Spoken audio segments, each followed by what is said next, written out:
দর্শক, কুমিল্লায় প্রধানমন্ত্রী তারেক রহমানের পথসভা ও সার্বিক প্রস্তুতির ব্যাপারে সর্বশেষ তথ্য জানাতে আমাদের সাথে যুক্ত হচ্ছেন সহকর্মী কাজী এনামুল হক। এনামুল, প্রধানমন্ত্রীকে স্বাগত জানাতে কি ধরনের প্রস্তুতি নিয়েছে বিএনপি নেতাকর্মীরা, আর নিরাপত্তা ব্যবস্থা কেমন দেখছেন? কুমিল্লার বরুড়ার 4 স্তরের নিরাপত্তা বলয় করা হয়েছে। শুধুমাত্র এই সভাস্থল বা তার আশেপাশে নয়, ঢাকা চট্টগ্রাম মহাসড়কও কিন্তু নিরাপত্তার চাদরে ঢেকে দেওয়া হয়েছে। কুমিল্লাবাসী আছে আনন্দিত, উচ্ছ্বাসিত এবং সেই সাথে বিএনপি নেতাকর্মীরা উজ্জীবিত। দীর্ঘ 25 বছর পর এই মঞ্চে তখন তিনি তারেক রহমান ছিলেন। আজ তিনি প্রধানমন্ত্রী। রাষ্ট্রীয় ক্ষমতায় আসার পর মাত্র 2 মাসের মাথায় তিনি আবারও প্রধানমন্ত্রী হিসেবে এই জায়গায় এই বক্তব্য দিবেন। আর তার বক্তব্য শোনার জন্য শুধুমাত্র বরুড়াবাসী নয়, কুমিল্লার 11টি সংসদীয় আসন থেকে নেতাকর্মীরা আসছেন এবং তারা ঢাকা চট্টগ্রাম মহাসড়কে কুমিল্লার মেঘনা থেকে শুরু করে দাউদকান্দি এবং ঢাকা চট্টগ্রাম মহাসড়ক এবং কুমিল্লার চাঁদপুর সড়কের দুপাশে তারা দাঁড়াবেন। তবে যেটি জানানোর বিষয় হচ্ছে, আপনাকে জানিয়ে রাখি, গতকালে যে মহাসড়কে ব্যানার ফেস্টুনে ছেয়ে গেছে, প্রধানমন্ত্রীর এক নির্দেশনায় রাতের বেলায় কিন্তু সেই ব্যানার ফেস্টুনগুলো সরিয়ে দেওয়া হয়েছে।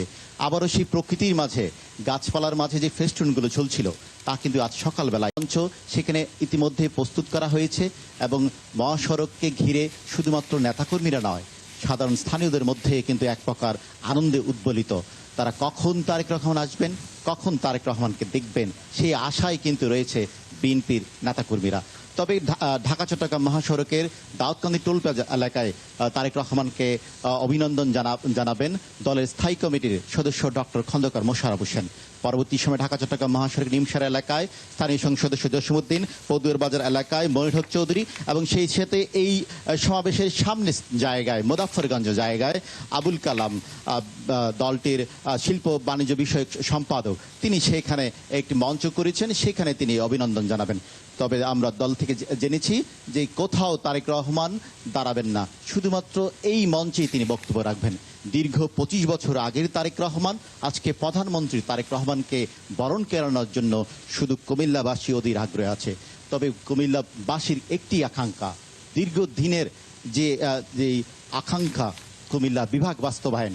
সাধারণ মানুষ মনে করছেন আজকের এই মঞ্চ থেকে তিনি ঘোষণা করতে পারেন কুমিল্লা বিভাগ। সেই সাথে কুমিল্লার কৃষি বিশ্ববিদ্যালয় এবং কুমিল্লায় একটি আন্তর্জাতিক মানের স্টেডিয়াম, কুমিল্লার সাধারণ মানুষ কিন্তু সেটি তার কাছে প্রত্যাশা রাখে।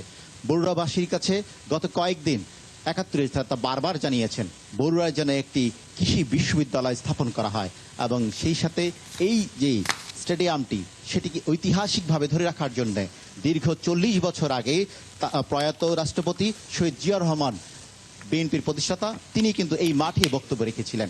পরবর্তী সময়ে 3 বারের প্রধানমন্ত্রী প্রয়াত বিএনপি চেয়ারপারসন বেগম খালেদা জিয়া। এনামুল হক, আপনি আছেন, খবর রাখতে থাকুন, আমাদের সঙ্গেই থাকবেন। দর্শক, কুমিল্লায় প্রধানমন্ত্রী তারেক রহমানের পথসভা ও সার্বিক প্রস্তুতির ব্যাপারে সবশেষ তথ্য নিয়ে কুমিল্লা থেকে কাজী এনামুল হক যুক্ত ছিলেন।